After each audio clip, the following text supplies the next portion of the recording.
اهلا بيكم في حلقه جديده من ارت لاب، والنهارده هنتكلم عن فيلم الارض.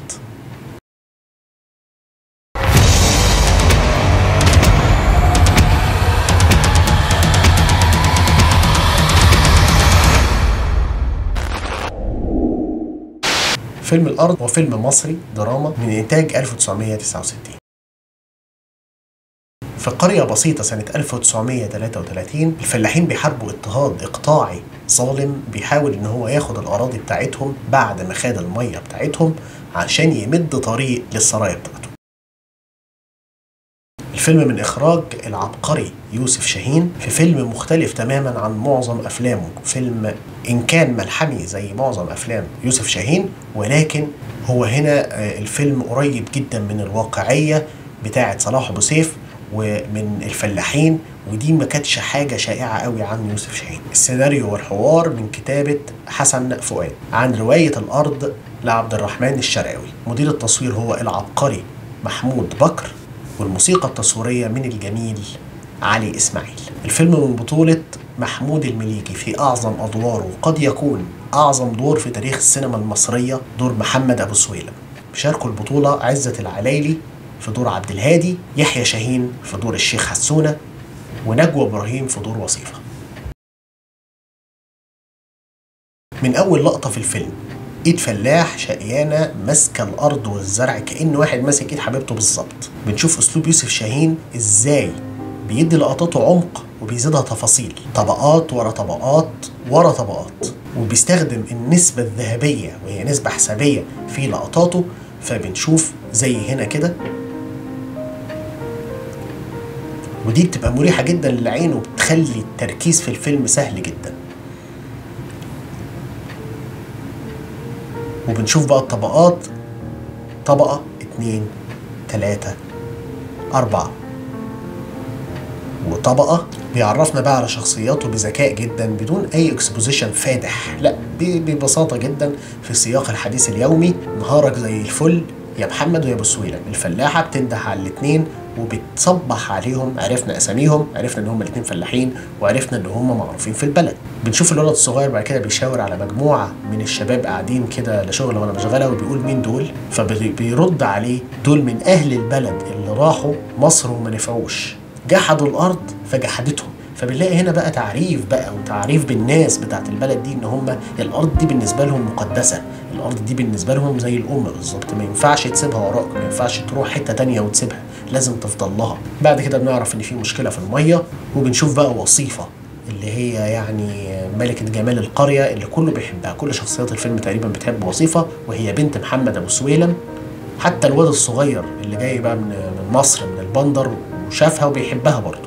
وبنشوفها بقى هي لون وكل الباقيين لون تاني، بيحط العين عليها، بيعرفك ان وصيفة مختلفة عن الكل. بعد كده بيجي فرح، وبنشوف بقى يوسف شاهين ازاي فاهم كاميرا، ازاي فاهم الحركة ازاي تتعمل، وبيستخدم بقى صلاح السعدني يحرك بيه الكاميرا كأنه أداة بالظبط. عايز يجيب الكاميرا شمال يودي صلاح السعدني يعمل حاجة يتنطط هنا، بعد كده يوديه الناحية التانية، بعد كده يتضرب صلاح السعدني فالكاميرا تروح معاه. وأثناء ذلك هو بيمشي مع كل الشخصيات اللي قاعدة في الفرح اللي هي كل البلد تقريبا. طبعا دورة المية ما كانتش مكفية وهي 10 أيام.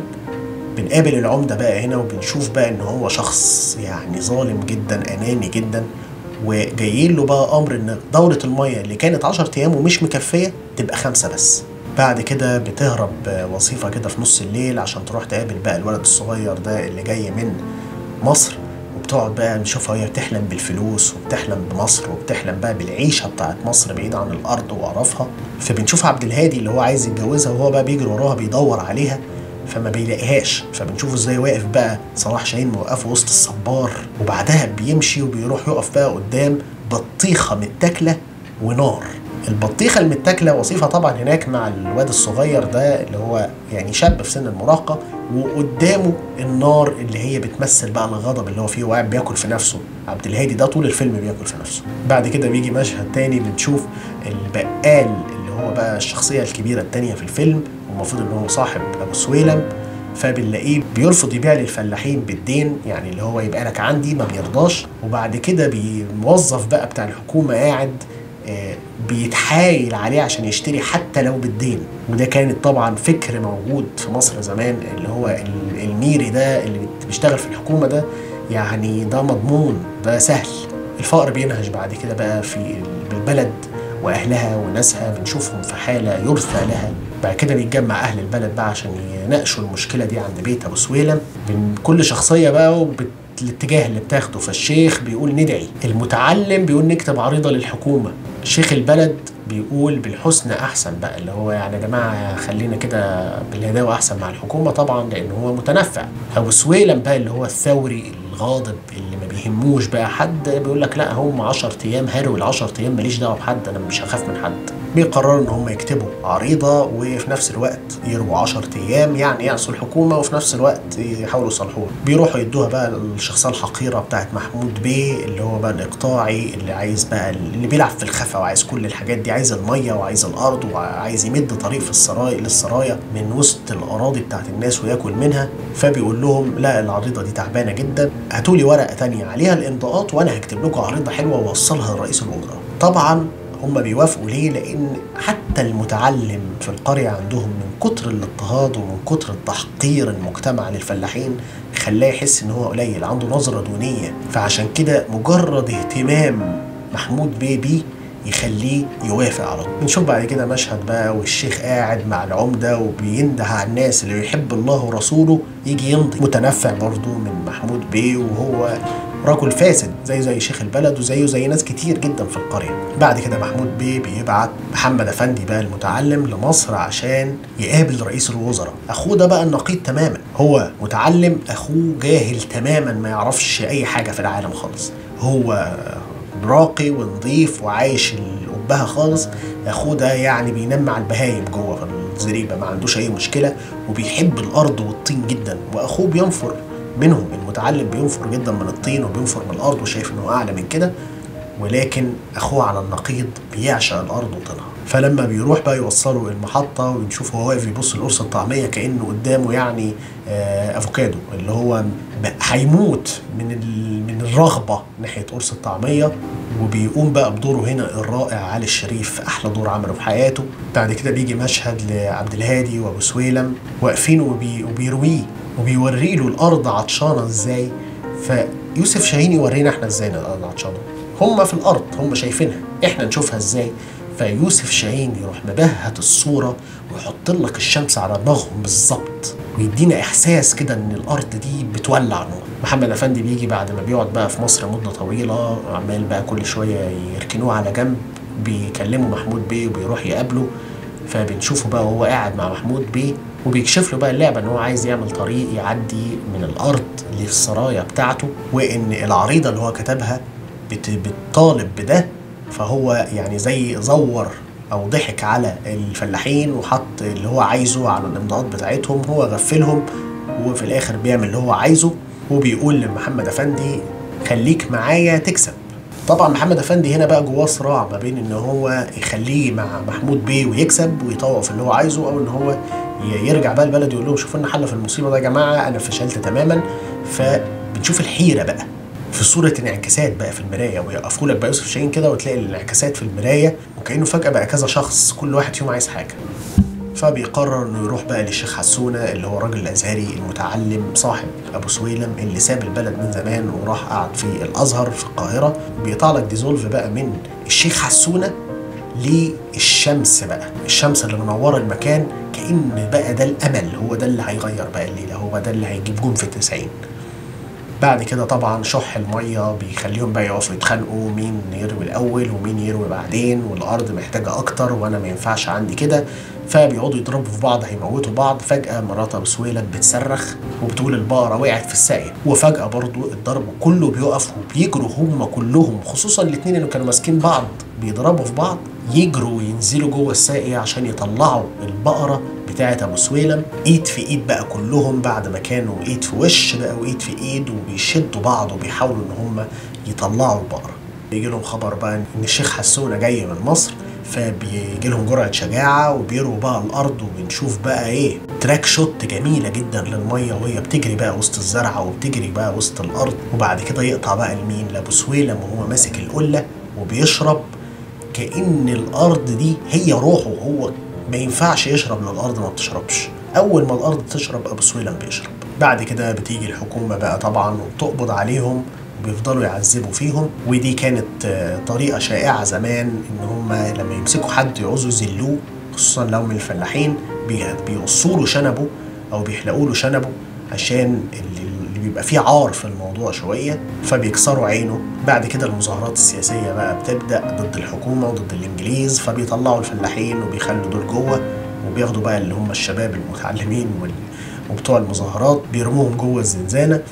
بعد كده بيطلع بقى ابو سويلم من السجن بعد ما حلقوا شنبه وهو مغطي بقى بقه كده. ومحمود المليجي رهيب فعلا، بيمثل بعينيه بس بدون اي افوره وبدون اي مبالغه، بدون اي كلام حتى، مجرد النظره في عينيه وطريقه الكدر بتخلينا نحس باللي هو بيحسه بالظبط وبيصعب علينا. بعديها بيقعدوا بقى في بيت ابو سويلم بعدها بفتره، وبيجي بقى المونولوج المشهور جدا بتاع محمود المليجي او ابو سويلم، وهو بيقول كنا رجاله ووقفنا وقفه رجاله، وبيغسلهم بقى في وان شوت. المشهد كله متاخد لقطه واحده بدون كاتس، تحفه فنيه. وبنعرف في خلال المشهد ده تاريخ ابو سويلم بالكامل مع الشيخ حسونه، وازاي كانوا في الثوره مع بعض، وازاي طلعوا ضد الملك، وازاي كل ده بتعرفه بدون اي احساس بانه بيسلمك معلومه بيحطها لك في معلقه في بقك، لا، بيديها لك بذكاء وبسلاسه. بيقرروا بعدها ان هم يرموا حديد الطريق في الترعه، وفعلا بيشيلوا الحديد وبيرموه عشان ما يتبنيش الطريق وما يتعملش حاجه.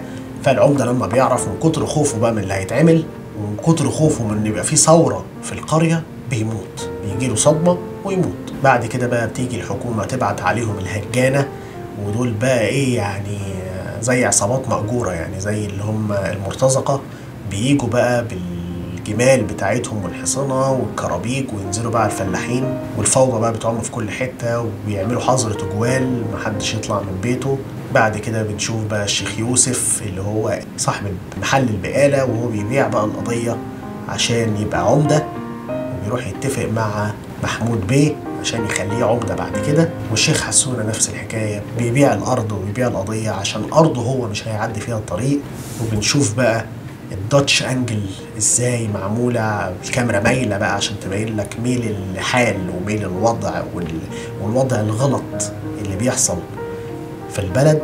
وبعد كده بيرجعوا يدقوا الحديد تاني في ارض ابو سويلم، وهو واقف كأن الحديد بيتدق فيه هو، وبيبتدوا يبنوا في الطريق وبياكلوا في ارض ابو سويلم، اكتر واحد بيتضرر من الموضوع. وبعد كده بيبتدوا بقى الفلاحين يجروا بسرعه يلموا القطن في ارض ابو سويلم قبل ما الطريق يجي ياكلها كلها. فدول بيدقوا من ناحيه ودول بيلموا القطن من ناحيه، ايد بتبني وايد بتهد.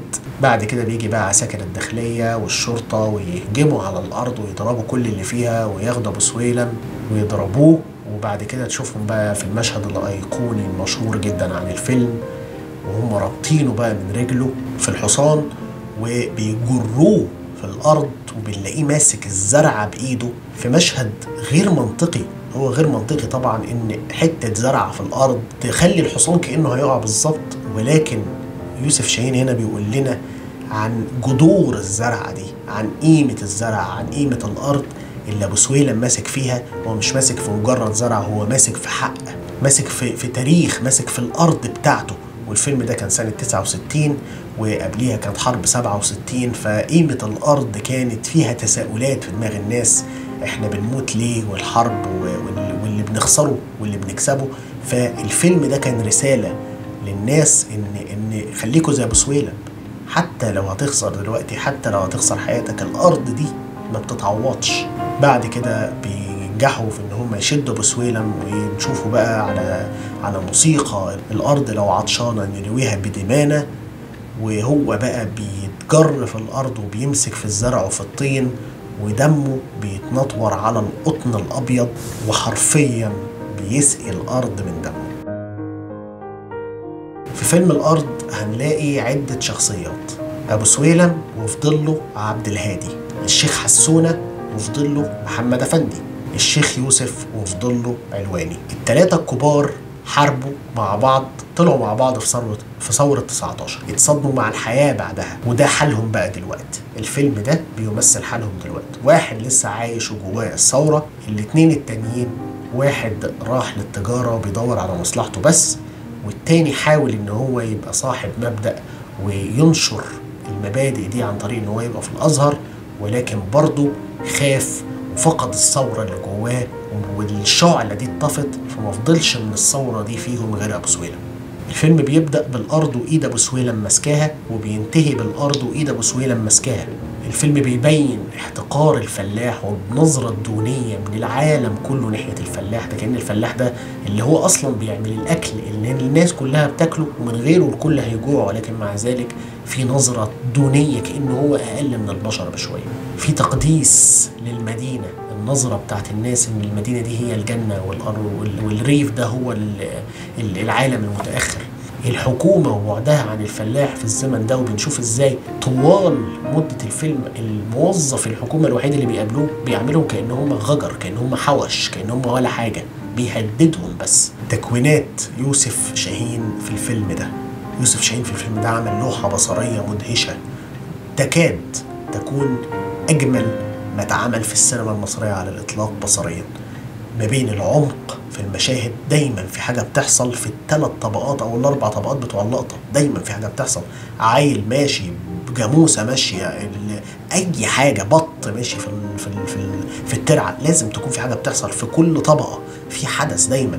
الفيلم غير ممل نهائيا وأحداثه مترابطة. الجمال البصري واستخدام الشكل الميستيكال شوية، في طابع، في فانتازيا شوية في الفيلم. لما تلاقي السماء لونها بنفسجي أو لونها برتقاني، ألوان واضحة جدا وقوية جدا، نظرته للريف ده على إنه جنة. المعنى اللي يوسف شاهين بيعمله في كل لقطة، من إيد أبو سويلم وهي على الأرض، لأبو سويلم وهو بيشرب مية، لحاجات كتيرة طوال الفيلم بنشوفها في التكوين بتاع اللقطات، ازاي بيعرف يوصل معنى عن طريق استخدام الشكل البصري. مشهد النهاية بتاع الفيلم ما كانش في رواية، ويقال ان هي كانت فكرة كرم مطاوع ان هم يربطوا ابو سويلم في الاخر ويتجر وهو دي تبقى نهاية الفيلم، ولكن يوسف شاهين نفى ده، وكان الموضوع محل خلاف لمدة طويلة جدا. ولكن الاكيد ان هي نهاية الفيلم بالشكل ده عاشت في ذاكرة السينما المصرية وفي ذاكرتنا كلنا. أي حد شاف الفيلم ده وهو صغير أو شافه وهو في شبابه هيفضل فاكر نهاية الفيلم، والموسيقى بقى بشكل ملحمي جدا في الخلفية. فأيا كان اللي عمل النهاية بالشكل ده احنا بنشكره جدا، وبنشكر يوسف شاهين إن هو عمل الشكل ده في الآخر. أداء محمود المليجي مفيش حاجة تتقال عنه أكتر من اللي قلناه، هو فعلا مثالي، أداء مثالي لممثل. وفعلا الفيلم ده مظلوم، ومحمود المليجي مظلوم ان هو ما ترشحش الجوائز عالمية عن دوره في الفيلم ده، لان هو فعلا اداء كامل. بنشوف اثناء الفيلم محمد افندي المتعلم واخوه الجاهل في مشهد بنلاقيه لابس نفس لبس الحمار بالظبط، نفس اللون نفس الدرجة، فهو كأنه حتى لما اخوه بيركب المتعلم على الحمار هو بيمشي جنب الحمارة. طب ما ممكن يركب وراه، طب ما ممكن ما يجيش اصلا معاه، ولكن هي دي النظرة الموجودة، ان الفلاح دون الحمار، تحت الحمار، يعني كمان ان هو زيه زي الحمار، حاجة بتستخدم، مش كائن بيفكر آراء او ان هو عايز او مش عايز. في المشهد اللي بيطلع فيه من السجن بعد ما بيتعذب جوه، اول حاجة بيجري عليها ايه؟ مش الاكل والشرب، لا، بيجري على الارض ويحضنها ويتمرمغ في طينها.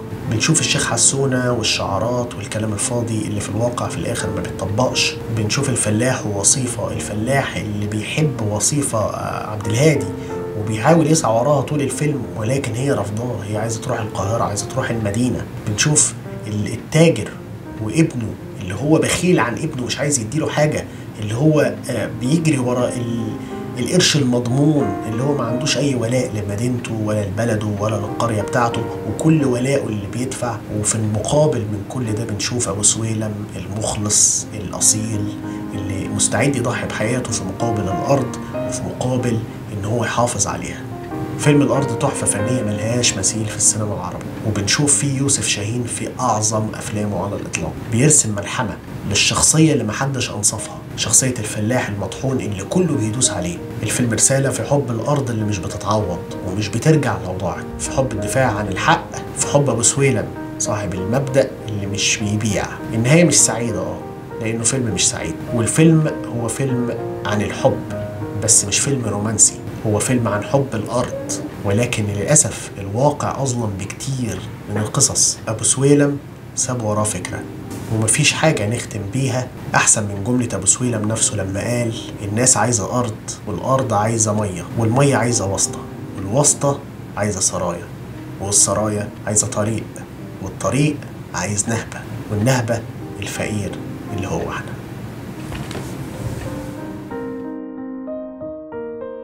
فيلم الأرض من أهم الأفلام في تاريخ السينما العربية والأفريقية.